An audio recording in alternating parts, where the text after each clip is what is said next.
Hello friends, welcome to our channel. இன்னைக்கு நம்ம என்ன வீடியோ பார்க்க போறோம் அப்படினா ரசகுல்லா எப்படி பண்றதுன்னு தான் நம்ம இன்னைக்கு பார்க்க போறோம். இது ஒரு ரிக்வெஸ்டட் வீடியோ தான். ஸ்ருதி கிருஷ்ணா அப்படினு சொல்ற ஒரு சப்ஸ்கிரைபர்ஸ் நமக்கு வந்து ரிக்வெஸ்ட் பண்ணிருக்காங்க இப்படி ஒரு வீடியோ பண்றதுக்கு. அதுக்காக தான் நம்ம இன்னைக்கு இந்த வீடியோ பண்ண போறோம். வாங்க இதுக்கு என்னென்ன தேவையான பொருட்கள்னு பார்த்திரலாம். Friends, நீங்கள் இப்போ தான் நம்ம சேனலை ஃபஸ்ட் டைம் பார்க்குறீங்க அப்படின்னா கண்டிப்பாக நம்ம சேனலை சப்ஸ்கிரைப் பண்ணுங்கள். அண்ட் இந்த வீடியோ உங்கள் ஃப்ரெண்ட்ஸ் யாருக்காச்சும் யூஸ் ஆகும் அப்படின்னா ஷேர் பண்ணுங்கள். இந்த வீடியோ பிடிச்சிச்சு அப்படின்னா கண்டிப்பாக லைக் பண்ணுங்கள். ரசகுல்லா பண்ணுறதுக்கு 600 ml கட்டியான பால் எடுத்திருக்கேன்னா, அப்புறம் 1 கப் அளவுக்கு சர்க்கரை, அப்புறம் கொஞ்சமாக ஏலக்காய் தூள், அப்புறம் 1 டீஸ்பூன் அளவுக்கு வினிகர். சப்போஸ் உங்ககிட்ட வினிகர் இல்லை அப்படின்னா நீங்கள் லெமன் ஜூஸ் கூட யூஸ் பண்ணிக்கலாம். சரி வாங்க நம்ம இப்போ வந்து பாலை திரள வச்சு பண்ணிடலாம். இப்போ நம்ம வந்து பாலை திரள வைக்கிறதுக்கு எடுத்து வச்சு 600 ml பாலையும் ஒரு பாத்திரத்தில் வைத்திருங்க. சரி நம்ம வந்து பாலை வந்து அடுப்பில் வச்சிட்டோம். சரி இப்போ வந்து இது வந்து நல்லா சூடாகட்டும். இது கொதிக்கிற வரைக்கும் நம்ம வந்து வெயிட் பண்ணிடலாம். பாருங்கள் பால் வந்து கொதிச்சிருச்சு. நம்ம இப்போ ஸ்டவ்வை ஆஃப் பண்ணிவிட்டு நம்ம வந்து வினிகர் சேர்த்துடலாம். சரி இப்போ வந்து வினிகர் சேர்த்துட்டு நல்லா மிக்ஸ் பண்ணி விட்டுக்கோங்க. பாலெல்லாம் நல்லா சூப்பராகவே திரண்டு வந்துடும். பால் தனியாக அப்புறமா தண்ணி தனியாக அந்த மாதிரி வந்துடும். பார்த்திங்களா, திரண்ட ஆரம்பிச்சிருச்சு.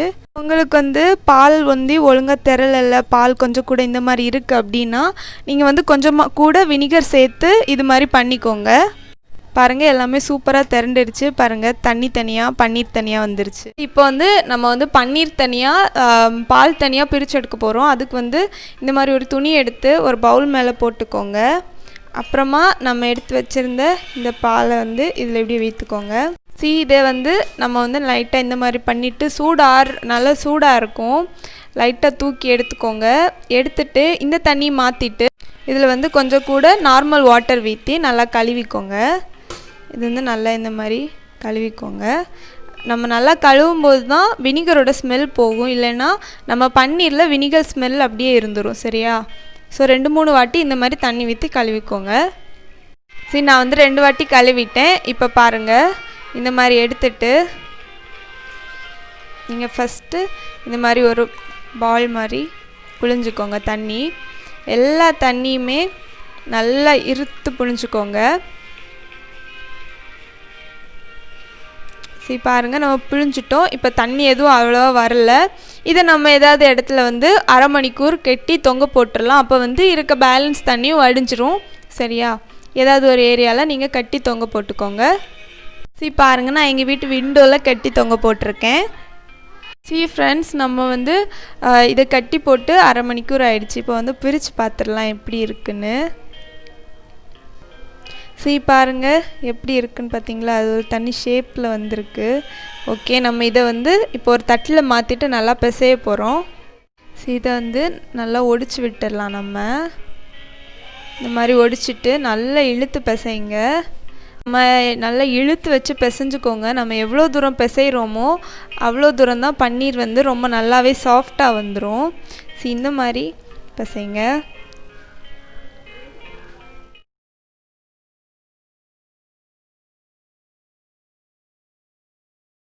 பாருங்கள் சூப்பராகவே ரவுண்டாக வந்துருச்சு. பார்த்தீங்களா? இப்போ நம்ம வந்து இந்த மாதிரி ரவுண்ட் பண்ணோம் அப்படின்னா சூப்பராக வந்துடும்.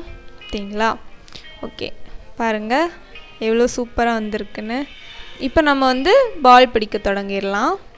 பால் பிடிக்கிறதுக்கு சின்னதாக நம்ம வந்து பாலுக்கு மாவு எடுத்துடலாம். இதை எடுத்து இந்த மாதிரி வச்சு இந்த மாதிரி ப்ரெஸ் பண்ணி இந்த மாதிரி உருண்டை பிடிச்சிக்கோங்க. பாருங்கள் எப்படி வந்திருக்கு பார்த்தீங்களா? ரவுண்டாக இருக்குல்ல. சின்னதாக நீங்கள் வைக்கணும். என்ன அப்படின்னா நம்மளோட பன்னீர் வந்து ரொம்ப பெருசாகவே ஊதி வரும். சரியா? ஸோ வந்து சின்னதாகவே கொஞ்சம் மாவு எடுத்து நீங்கள் வந்து பண்ணிக்கோங்க. வாவ் பாருங்கள் நம்மளுடைய ரசகுல்லாவுக்கு பால்ஸ் வந்து நம்ம சூப்பராக ரெடி பண்ணிட்டோம். இப்போ வந்து நம்ம சுகர் சிரப்பில் இதை வந்து ஆட் பண்ணிடலாம். ஃப்ரெண்ட்ஸ் நம்ம இப்போ வந்து ரசகுல்லாவுக்கு வந்து சுகர் சிரப் பண்ண போகிறோம். சுகர் சிரப் பண்ணுறதுக்கு நீங்கள் கொஞ்சம் பெரிய அகலமான பாத்திரம் எடுத்துக்கோங்க. என்னென்னா ரசகுல்லா வந்து பெருசாகும்போது இதாக டிஸ்டர்ப் ஆகும். நம்ம ரசகுல்லாவுக்கு சுகர் சிரப் பண்ணுறதுக்கு 3 கப் தண்ணி ஊற்றிடலாம்.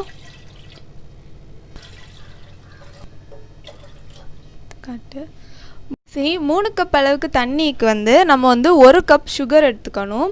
இதையும் இதில் சேர்த்துடலாம். இது வந்து தண்ணி நல்லா கொதிக்கிற வரைக்கும் நம்ம வெயிட் பண்ணணும். தண்ணி கொதிச்ச அப்புறமா தான் நம்ம வந்து பால்ஸ் எல்லாத்தையுமே உள்ளே போடணும். சரியா? சரி பாருங்கள், நம்மளுடைய சுகர் சிரப் வந்து நல்லா கொதிக்குது. இப்போ நம்ம எடுத்து வச்சுருந்த இதை போட்டுடலாம். ஒன்றா போட்டுருங்க.